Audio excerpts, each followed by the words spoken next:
What you doing, honey? Just warming up some supper. Good, because I am starving to death. What we got there? Some of your poor man's beef stroganoff. Yeah, baby. Just added a little water to it to bring the sauce back. Whew. Make it like good as new, right? Good as new. Tell you what, I'm starving to death.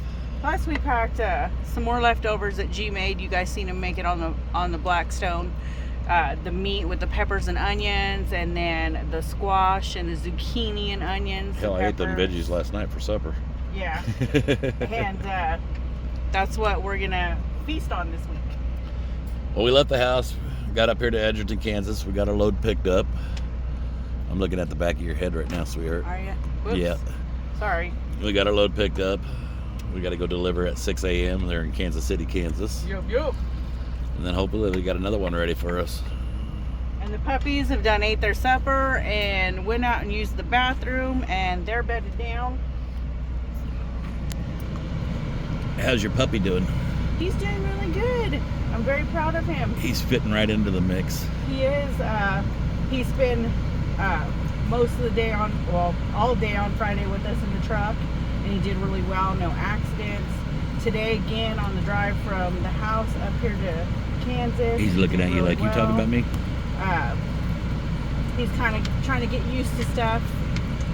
He sleeps while we're driving, so TT, she's warmed up to him. She was in puppy play mode earlier today before we left the house. She was playing with the toys in the living room, and she decided it was time for her to play too.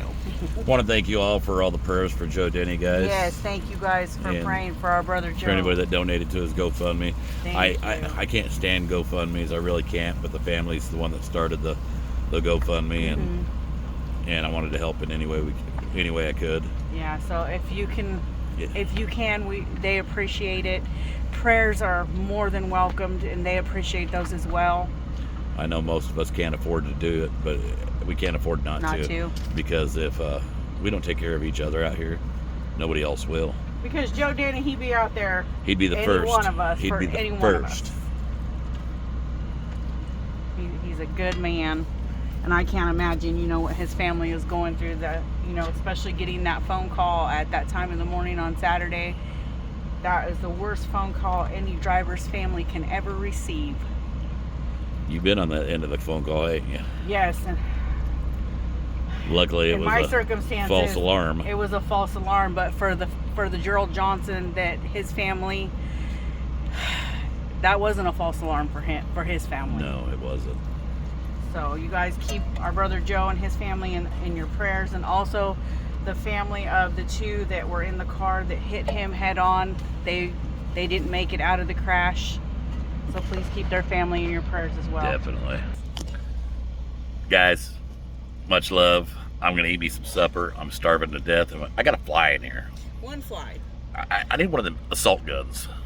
Yeah, I don't think that would be a good idea between you and the dog. I'd have salt everywhere. It would be a heck of a mess. Love you guys. Love y'all.